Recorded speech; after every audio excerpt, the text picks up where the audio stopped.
Hi. Ignore these bruises. They're from the wisdom tooth removal.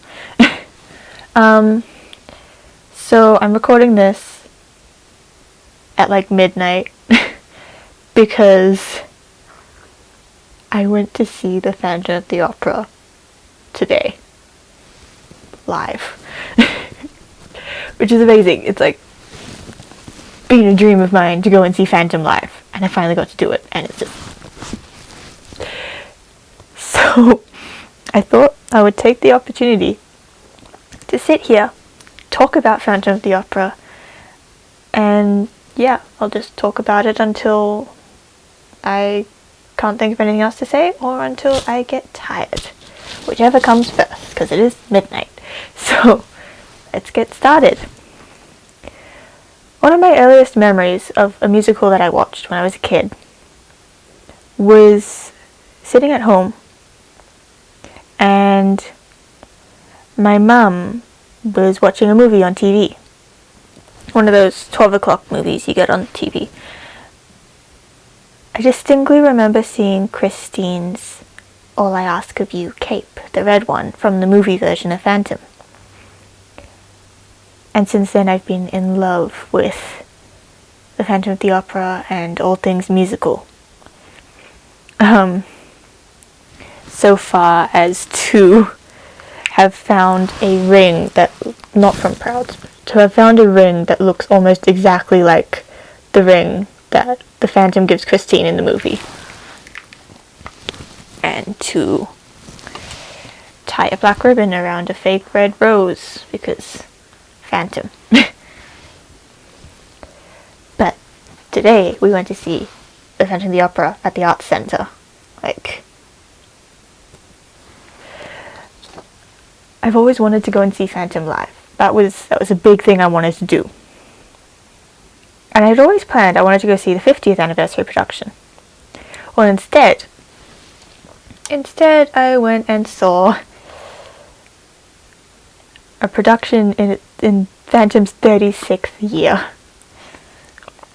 Which is amazing. 36 years of Phantom. Goodness, can you think of how many people have watched Phantom then? That's so cool and so amazing. And the performance was magnificent. It was spellbinding. It was everything I thought it would be, and it was more. It was beautiful. We went for a relaxed performance, so it was slightly different to a normal performance, because we were supposed to go with my sister, but then she got sick, so it was just Mum and I. But as soon as the auction started at the start of the musical, and then you get the illumination and the chandelier turns on, you get the first note of the overture, it was just, I was in love. I loved it. It was so good. You don't realize just how much you love a thing until you are sat in the theatre audience watching that thing, you know? That's why I decided today I would film this video against my Phantom of the Opera wardrobe door, because I am clearly obsessed. It is my favourite musical. For those of you who don't know, The Phantom of the Opera is a very popular Andrew Lloyd Webber musical based on the book The Phantom of the Opera by Gaston Leroux, which I have read. It follows the story of a French opera singer who started off as a chorus girl, but upon getting lessons from this so-called opera ghost, became really good at music and became the star of all the operas in the theatre. This opera ghost turns out to be this disfigured man who lives in the catacombs of the opera house, who is obsessed with finding someone to sing his songs for him. And over the course of the musical and the book, you find out that this Phantom, Eric, as he's called in the book, this Phantom is so in love with Christine, but he doesn't really know how to properly show it, And so instead he's just trying to keep getting her to be the star of all his shows. But Christine's also in love with this man called Raoul, who she knew when she was a kid. And they hadn't seen each other in years because he'd gone off to join the Navy. I'm pretty sure it's the story in the book. But the Phantom gets jealous, and eventually they come up with this plan to stop and kill the Phantom. But the plan goes awry because the Phantom ends up taking Christine hostage and threatening her, like, if you choose me, then I'll let your lover win, but if you choose your lover, then I'll kill him. So, in the end, Christine chooses the Phantom, but the Phantom realizes that she really chose him because it's the only way to keep her lover alive, and he lets her go anyway. So, it's a bit of a tragedy in that sense. Prior to today, I've seen 2 productions of Phantom. I've seen the movie, and I've seen the 25th anniversary concert on DVD, because DVD. I've also watched the 1925 movie adaptation of the book, and I've seen the 1990 version, which was also quite good. So you could probably say I'm a fan with a PH. But yeah, it's just, the music of the Phantom of the Opera is amazing. And there are slight changes on this, like, depending on production and stuff. Like, if you were to compare the 2004 version to, like, the original 1986 version, there would be some big differences. Like, some of the words are different, some of the production things are different, all that. So, yeah. But a lot of the songs are the same. The order of songs is usually the same. Sometimes some songs get changed out a bit. Like, in this one, you get We Have All Been Blind after Wandering Child and the Sword Fight, whereas in the stage productions, you get We Have All Been Blind before Christine goes to the cemetery to visit her father. Her father, by the way, who had passed away when she was 9. He was a famous violinist. He was Swedish. And so he promised her that he would send her the angel of music when he died.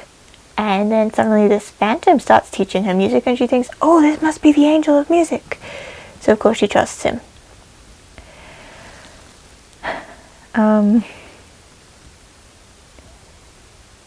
The production we saw, it had some new lyrics in it, and I was sitting like, I need to get my hands on a copy of the new production soundtrack so I can memorize these lyrics as much as I know the lyrics to all the other Phantom of the Opera songs. Like in the song Wishing You Were Somehow Here Again, when Christine sings to her father to ask for guidance and to finally let him go, because she realizes she's been holding on to this idea of him for too long, depending on him to help her, when she realizes she can just do it herself. But in Wishing You Were Somehow Here Again, they replaced a verse with a whole new verse, and I'm like, I don't know these lyrics. I was very confused. Yeah, but I'm gonna start going in like a comprehensive order now, and let's go song by song and analyze each song, maybe compare differences, things like that. So we start with Overture, which is just like, you know, opening music. You get the grandeur of the organ and everything, you get beautiful lighting, and as the music plays, the dancers slowly come into the stage and do their dancing, and then Overture kind of merges into the song Hannibal, which is the dress rehearsal for the play that the cast are going to be doing. So you get Carlotta, who was like the big star of Paris in this recreation.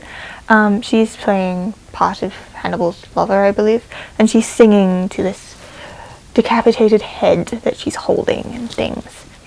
And then her husband Pianji comes in and he's like, blah, blah. But he gets the lyrics wrong because his accent is so strong he cannot say the words properly. And it infuriates the conductor. And then we meet our new owners of the opera house, Andre and Furman, who are disbelieving that the Phantom is even a thing. And they ask Carlotta to sing an aria that appears in Act 5 of Hannibal.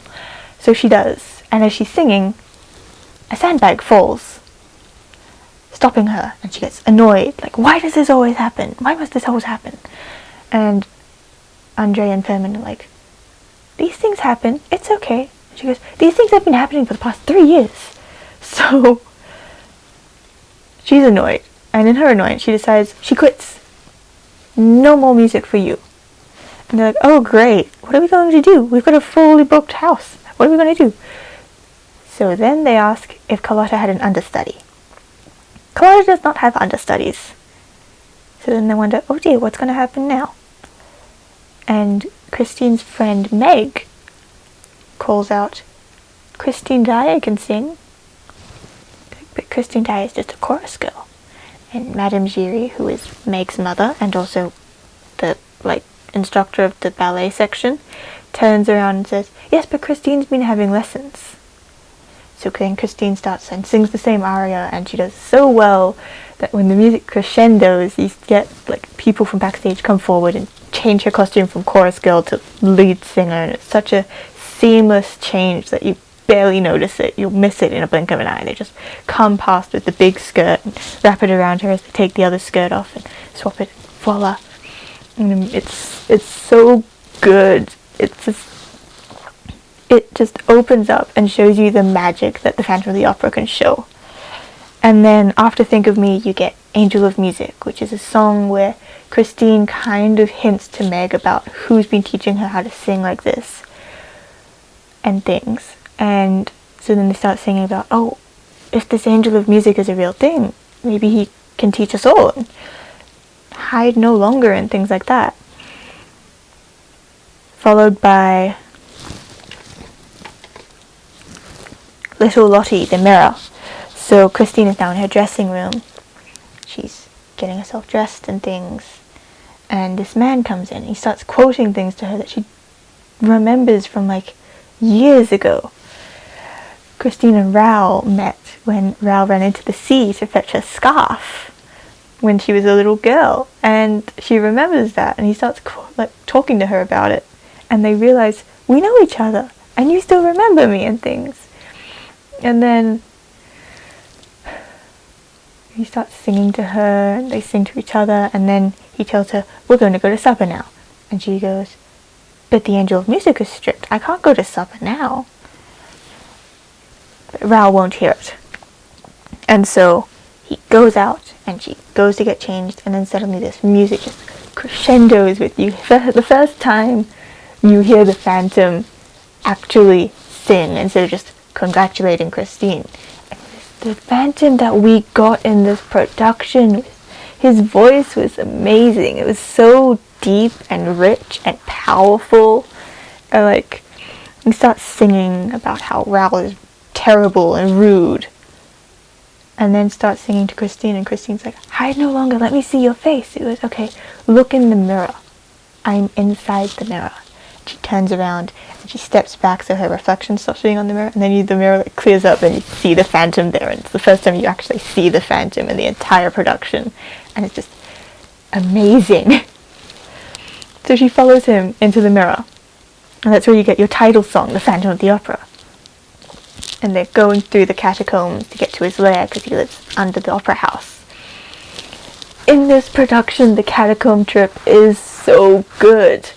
They're on a rotating stage, so there's a rotating wall. So they start off in this backstage tunnel area on the top of the wall. And they go out the door. And these steps just start emerging from the wall. So they walk down the steps that emerge from the wall. Get down to the bottom. Gondola shows up. Get into the gondola. Travel across the stage. And then the wall turns again, and you're suddenly in the Phantom's lair, and it's so nicely made up with the organ and bed. It's just really good. And if you live in Australia, if you live in Melbourne, Go and see it, because my words cannot express the magic that is the steps coming out of that wall. They go down there, and he gets her to sing, and she reaches this really, really high note. And then he tells her why he's brought her here and what his plans are. So it goes into the music of the night, which is my favourite song of the entire musical. I love the music of the night. It's the Phantom's first solo. I think it's his only solo, actually. And it is so good. It's just him singing about, like, all these things you could do, all these things you have to do to be able to embrace the music of the night, the music of darkness, and that is just so beautifully epic. And it's such a haunting melody, a haunting song, and like, and he, like, it's not like seduces, but he kind of like hypnotizes Christine as he's singing it. So he's getting her to fall into the realm of, yes, I can do this. I can have the music.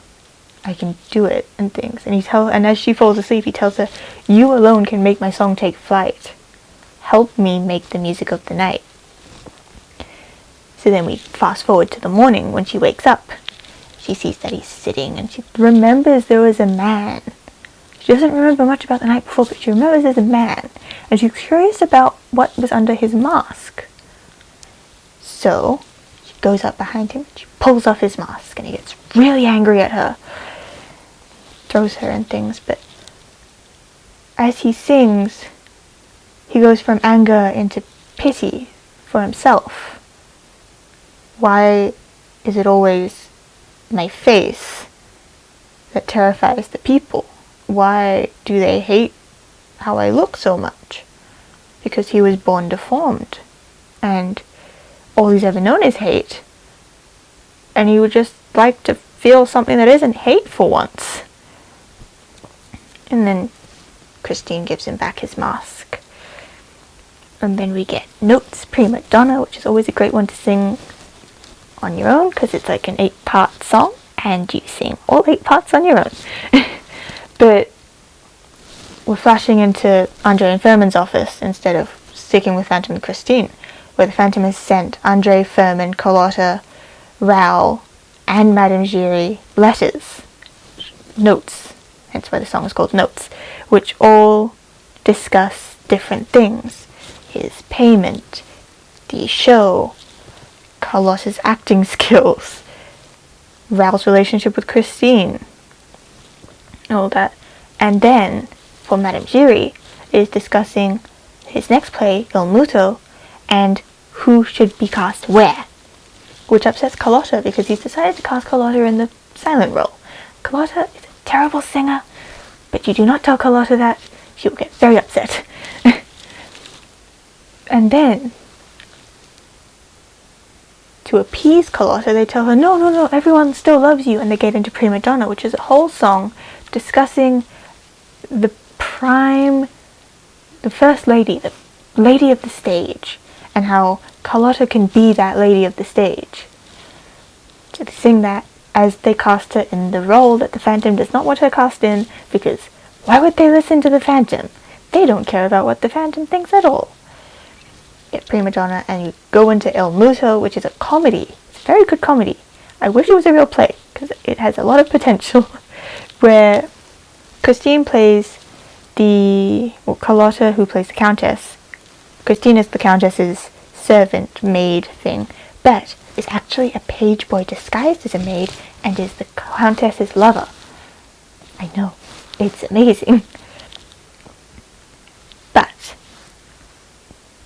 because the Phantom had said to cast Christine as the Countess, he is very upset.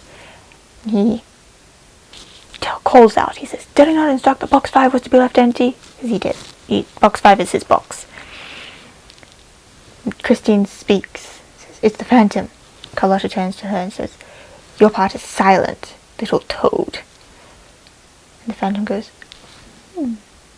perhaps you are the toad. And he starts making her croak instead of sing, which is like exactly what happens in the book as well. And then he turns around and says to the audience, she is singing to bring down the chandelier, which is also exactly what's in the book.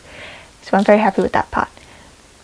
As Carlotta continues to try, the chandelier suddenly flickers, shatters, turns off, drops. And they go, oh no, that's not good. And then Andre and Vermin make the announcement, okay, Countess will be played by Christine after this short break. And they bring on the opera from Act 3. During the opera, one of the stagehands, Joseph Bouquet, gets killed. And the ballerinas see, and they scream, and they get all scared and terrified. All that.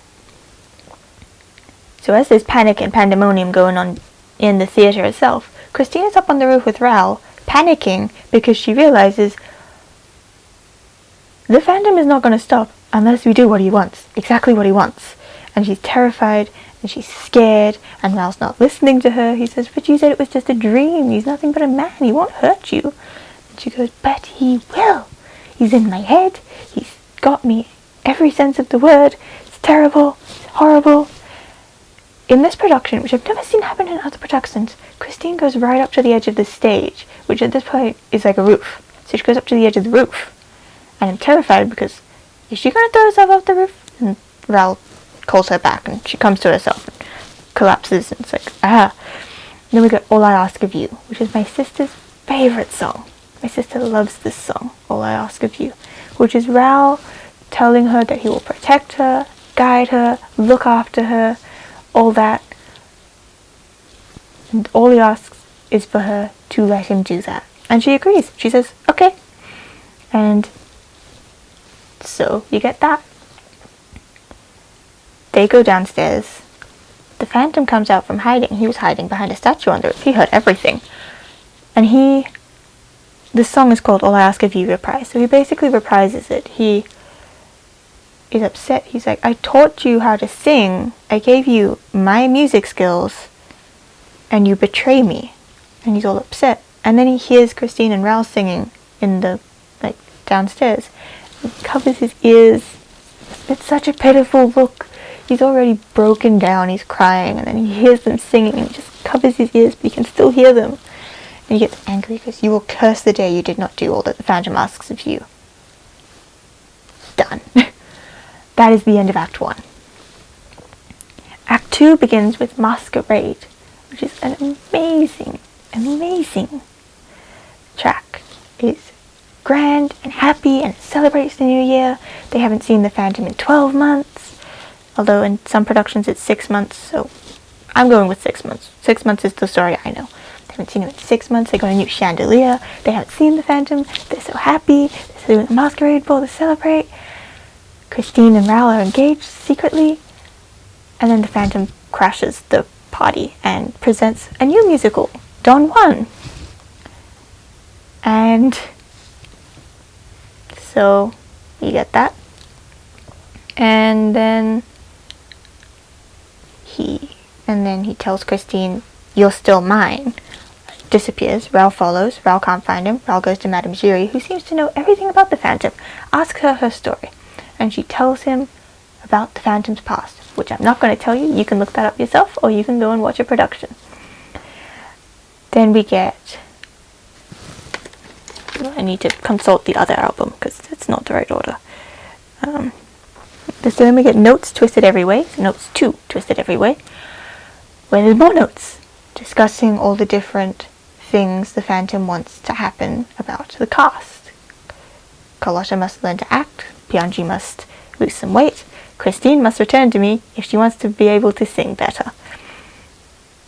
And meanwhile they're all hounding Christine like, okay, we have a plan. We're going to do this, this, and this, but Christine needs you to do this. And meanwhile Christine is getting more and more stressed out and freaked out because she's like, I can't do this. He's going to kill me. He'll find out what I'm doing. He's going to kill me. No one's listening to her, so she slaps Raoul in the face, which is the first time I've seen her slap someone. I've never seen her slap Raoul in any other production. This was really unique. And she tells him that he's not listening and that she can't do it. And they turn to her and they say, don't think that I don't care. But literally everything in our plan depends on you agreeing to do it. Which I know is horrible. Like, you can see that she's got so much fear and concern, and you're just gonna keep making her do it? That's terrible. It's around that point that I stopped liking Ral. And then she goes to the cemetery where her father is buried to visit him, to ask for guidance. Things Wishing You Were Somehow Here Again, where she decides it's time to move on. And then the Phantom shows up, and he's talking to her and trying to coax her back into being with him and letting him teach her. And things like that. And then Ral comes and punches the Phantom in the face to stop him from his spell over Christine, because there is something in what he sings that makes Christine trust him. Always. They get into a fight. Then cut, and we get to the next scene, which is the Point of No Return, or Don Juan. Don Juan is a very slightly off-key song, like musical. I don't really like it that much. Some sort of infidelity thing going on. I don't understand it. I need to look more into that musical. But then you get the Point of No Return, where the Phantom has taken over the role that Piangi was supposed to be. He's in a hooded cloak, you can't see his face. You've got soldiers guarding all the exits and things, so people are ready to pounce on the Phantom as soon as he reveals himself. Christine doesn't realize this is the Phantom yet. She just thinks it's Piangi, so she's playing along. And then the Phantom takes off his gloves, puts his hands over her eyes, and she realizes this is the Phantom. And she doesn't know what to do about that. So she keeps playing along, and then, just at the end of the song, she unmasks him, takes his hood off.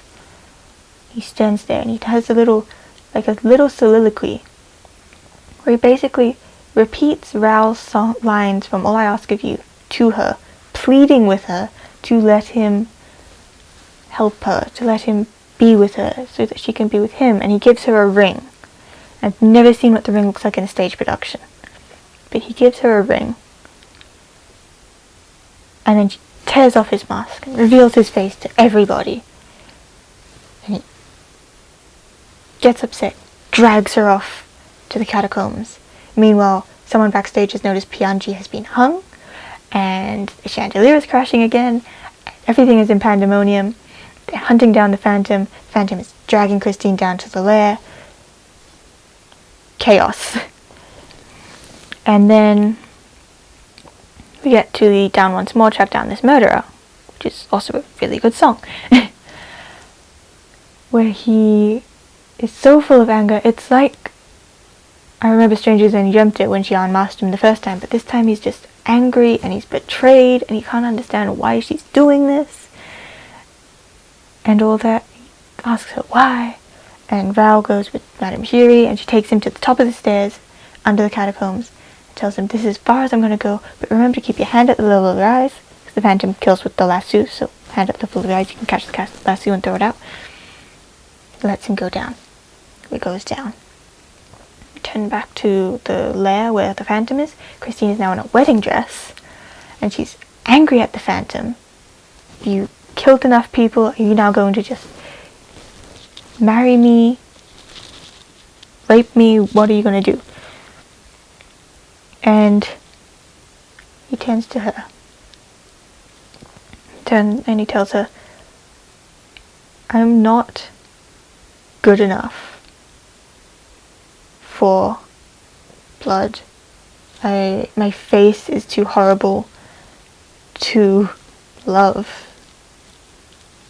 Christine turns to him and she says, your soul is where the true disfigurement is. And then Ral shows up. He's like, oh, okay, well, we have a guest.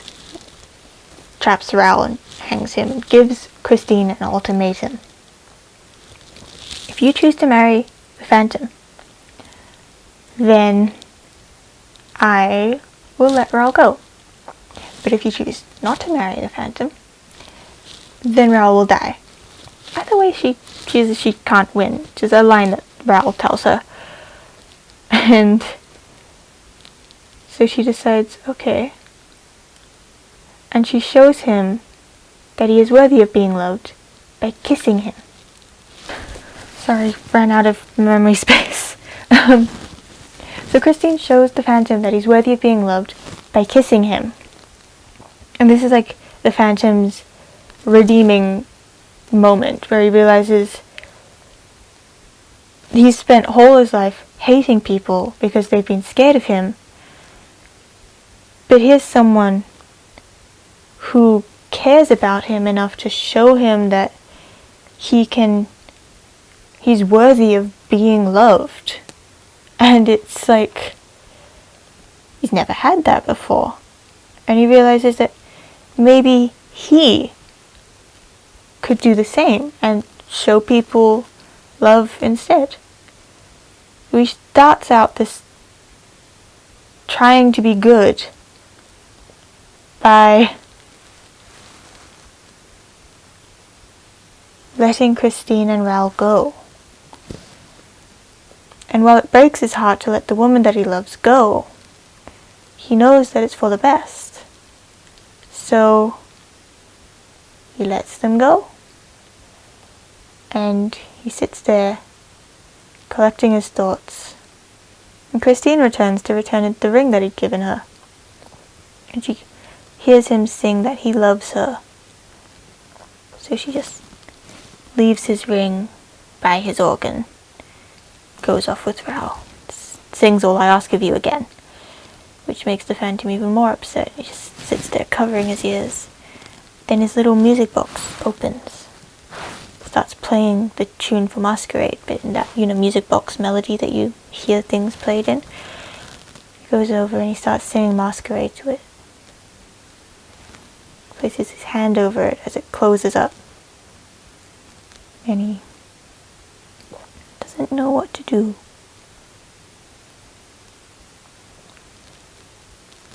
And then he hears the mob coming down to catch him, arrest him.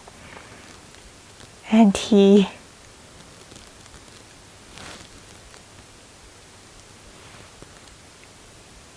before the mob, he says that Christine, the only one that can make his song take flight. And he says that the music of the night is over now. Then he hears the mob, cloaks himself in that hooded cloak, stands there, waits for the mob to come and get him. The maid comes up behind him, takes the cloak, backs him away, so he's in front of the guards. The guards can shoot him when she unmasks him. Takes the cloak off and there's nothing there. It's empty. She goes through the stuff. She finds nothing else but his mask. And that's the end of the musical. And I just think it's so amazing. So now I want to go over a list of things that the Phantom is skilled at. He's an architect. He's a composer. He's very good at ventriloquism, which sometimes people don't seem to figure out, I think. It's a very big thing in the book. He's very good at ventriloquism. We had a couple moments in the musical where they play his voice on speakers around the place. So you'd get one come up from down near the stage, and you get one come up from right behind the boxes where I was sitting, and one in the boxes on the other side and things. It was so cool. In the book, he taunts Christine with that by playing out, I'm over here, I'm over here, I'm over here, and things. Taunts Christine doing that. He's also very good with lassos and hanging people. He's very good with nooses. He's very good at finding ways around the opera house. He knows the opera house so well. Those are the things he's good at. An analysis on Christine, she's innocent. She's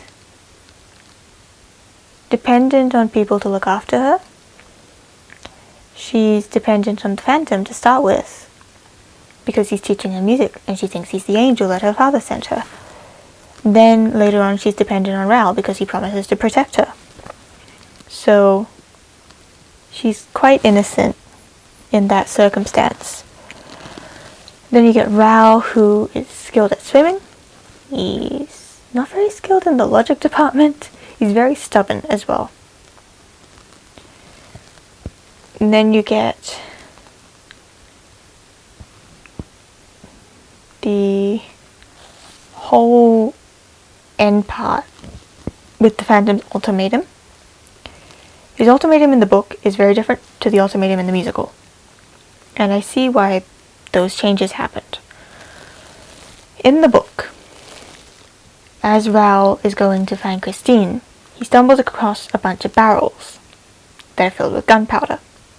Then he falls into a room filled with mirrors, sand, and an iron tree with a noose on it.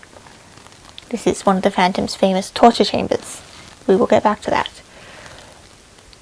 The Phantom had written, I believe it was a requiem, for Christine to sing, like her final song. He'd also made himself a mask to make him look human and normal so that they could go out in public together. He left her, he's got some other stuff to do around the opera house, he left her in his place, which is the Louis Philippe room in the book. It's not just a lair, it's an actual room. He left her in the room with the box, and it's got two things in it. It's got a scorpion and a grasshopper.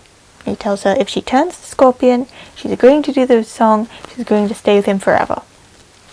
If she does the grasshopper, the grasshopper jumps jolly high, it will set off the barrels of gunpowder and kill Raoul. And the whole opera house will blow up. So that's the ultimatum. Live with him, or blow up the opera house. Of course she chooses him, and then Raoul manages to get out, so she goes with Raoul. And the Phantom is not very happy about that, but he understands. In the musical, it's Raoul or Phantom, essentially, and Raoul will end in death, and Phantom will end in Raoul living. So, there's that difference there. But in the musical, it makes more sense to do that because it really highlights that love triangle trope that we've got. And the love triangle trope gets used quite a bit throughout the musical. You get a few moments where you get like that triangle form. In Wandering Child, you've got Raoul, Phantom, Christine, and this triangle. It really visualizes the love triangle for you. So it makes sense in the musical to have the options be marry the Phantom or get nobody, because then it really plays on that love triangle, play on the heart thing. And I can see where a lot of people don't like the Phantom because of all his terrible things that he's done, but he has that redeeming moment where he lets Christine go, and you realize he's just doing this because Christine's not scared of him. So, like, I like the Phantom, so yeah. But it was really interesting to watch this performance live because there's so much that happens and it's so exhilarating and it's amazing to watch the set move. And honestly, if you live in Melbourne and you have the means, please go and watch this performance because the stage is amazing. It's like one big revolving room that changes into different rooms all the way. It's so cool. You need to go and see it because I cannot describe it with words. Just, it's so good. I got a few souvenirs, as you do when you go to see musicals. I gave in and I got the teddy. They had a teddy. I got the teddy. I named him Eric. He's really cool. The mask is sewn and glued on. I can't take the mask off, but the mask is really cool. The cape is velvet and it's lined with masks. He's also quite big. He's bigger than most of my other bears, so definitely worth it. I also got this little keychain. Just a mask, glitter, little treble clef, a rose, and little thing that says Phantom of the Opera on it. Because obviously. We also got the program booklet. Big shiny program booklet, which has beautiful photos and quotes and little discussions. It tells you who the cast was, all that. This Josh Pitterman. Josh Pitterman is an amazing singer. Got such a great voice. It's like if you took Ben Lewis and Alfie Boe and put them together. It's so much power, so much depth. It's amazing. I got the brochure because I wanted to. Yeah, so yeah, there's all the stuff I got from Phantom, and that was my, not so much review, more like a scene by scene of the musical. A little bit of an analysis of the book. I could talk about why I like the musical so much. Is because it's one of the first memories of a musical I've seen, and also because the music is so haunting. And by haunting, I mean it's one of those that has a tune that stays with you forever. I cannot get the tune of the Music of the Night out of my head if I wanted to. It's just that good.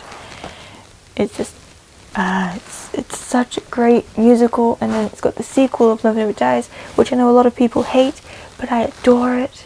It's so good. It's amazing. It's a great end to the story, and I might do a review analysis video on Love Never Dies if you want to, like, tell you why I love it so much. It's so good, it's so haunting, it's amazing, and just Phantom is amazing. Like, I know Phantom of the Opera is like, when you think musicals, it's probably one of the first musicals you think of, but it is amazing. The costuming is great, the story is great, and just the music is so wonderful. I was in a box seat at this performance, so I got to actually see down into the pit where the orchestra was. I got to see all the different instruments and things. There was violins, violas, cellos, and there was a harp and things like that. I could, every so often I would glance down and see what's going on.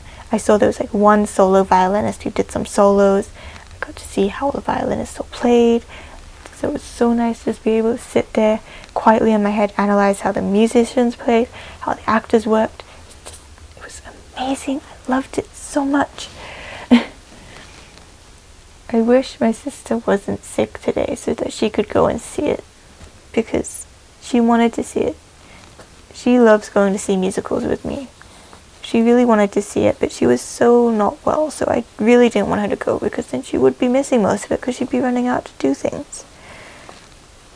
So, yeah. But like, I love the Phantom of the Opera. It's just, it is my favorite musical. People ask me, what's your favorite musical? I said, don't make me tell you. Don't make me choose. But in my heart is always saying Phantom of the Opera. It's just one of those musicals that, no matter how old I am, I still love listening to it. I love watching it. I've watched the movie and the stage performances like a million times now, but I still love it so much.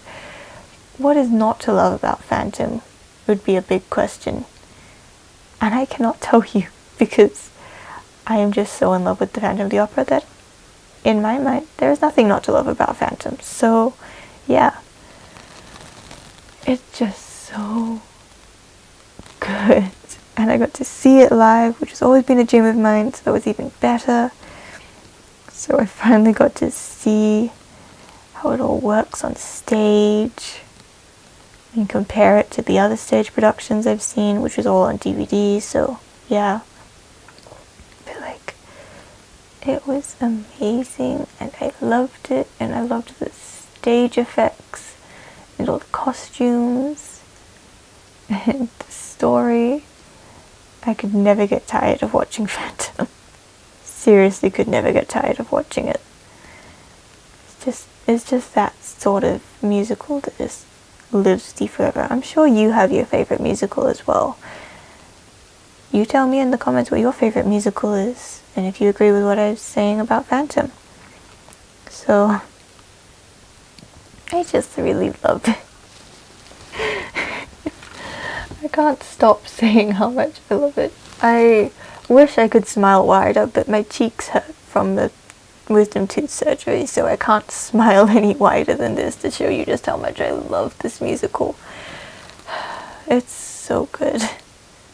And it was a new production, so some things got revamped and redone. So it's definitely different from what I'm used to.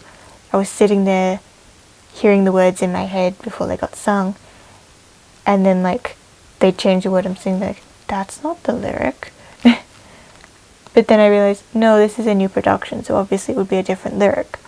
It's just, the actors were so good, the singing was amazing, and you can tell that they practiced it so well, because you'd have like these certain things that go on and go straight away and perfectly well, wonderful. It's just, I don't think I'll stop gushing about Phantom for another month or two. It's just so good. But also, there is a sewing project that I want to do that will have to wait a bit because I'm going to need to do a bit of research. But there is a dress in the production that I would love to recreate, like I did the Love Never Dies dress, and it's this one. This Wishing You a Summer Here Again dress.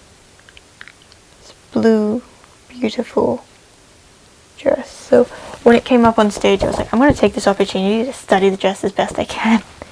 It has a beautiful skirt. It's got like an underskirt and an overskirt, so that's always good to know. That kind of places you in a specific era. So it's about, I looked it up, it's about 1870s, 1880s. The sleeves don't fit into any plate pictures I've got of those periods, but I'm going to go with 1880s because 1860s, 1870s is a bit too close to this movie version, which is not what I'm going for. I'm going for this dress, which is 1880s. So I will need to find some sort of book for learning how to draft dresses from that period. If you know any books, please tell me the names of them in the comments below so that I can find them and study them. The dress will probably be a project for like a year or two from now because I'm not that skilled yet. I'll need to be able to source the materials, I'll need to source patterns and all that. I'm going to try to make it as close to the dress that I saw on stage as possible. I might not be able to find the exact same fabric, but if I can find the same shade with a little bit of a pattern on it, that would be great. I might try to make it modernized so I can wear it in everyday life and not lug around a huge floor-length skirt. I will see. But I will definitely take you on the trip with that because that would be such an amazing thing to do. Just a whole video series of me recreating this dress from this one scene in The Phantom of the Opera that's not even in the musical, like in the movie, but I love it so much. It's such a beautiful blue, it's such a great color. I've got so many reference pictures of it on my Pinterest board so I can find it, just look at it, adore it, admire it, study it. Definitely a project for later on. I've got so many projects I'm going to be doing next year that I will be taking you on journeys with, so keep your eye out for those. It was so amazing to see Phantom of the Opera. Like, I didn't think it would be as cool as it was. I loved it. I really loved it. I really, really, really loved it. It was so good. I'm getting tired, so I should probably close out this video because I'm getting tired and you do not want sleep deprived of me making a video. So, yeah, give this video a like if you liked it. We can have a discussion about Phantom in the comments below if you would like to have a discussion about the Phantom in the comments below. Because I'm sure there was more things I was going to say, but I can't remember them. And it's like 1:30 in the morning, so I should probably go to bed. But like, yeah, if you want to talk Phantom with me, please do so in the comments. I would love to hear your thoughts and things. I would love to hear you analyze some of your favorite songs maybe. If you want me to do a fully in-depth analysis, I can most definitely do that. Give me some songs that you would like me to analyze in depth, and I will most certainly get onto that. Next week, I think I will do that Q&A. So please send in your questions. I really don't have many questions yet. So please send in those questions so that I can work on the Q&A. The week after, I believe, is Christmas. So, is it Christmas next week? I don't remember. This is going out. When is this going out? This is going out on the 6th or 7th, I think.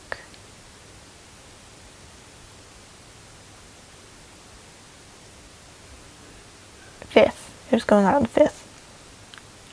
So then the following week will be the 11th. Yeah. No, the week after that will be my sister's birthday. The week after that, I might do a video on a pinafore dress I'm going to sew. And then the week after that is Christmas. So there'll be a video about all the presents I got. And then after that will be the new year, where I will discuss things I hope to achieve this year that I didn't achieve, and things I'll achieve next year, and take you through all the different sewing projects that I'm planning to do.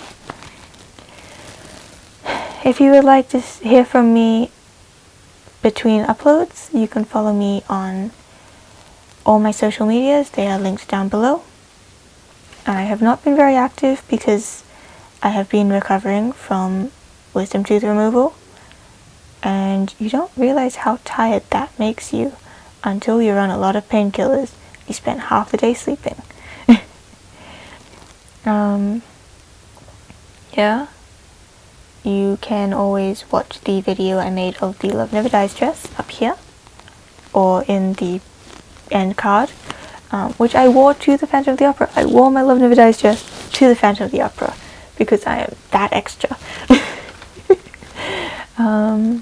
Yeah, and I'll see you next week with the Q&A. Bye.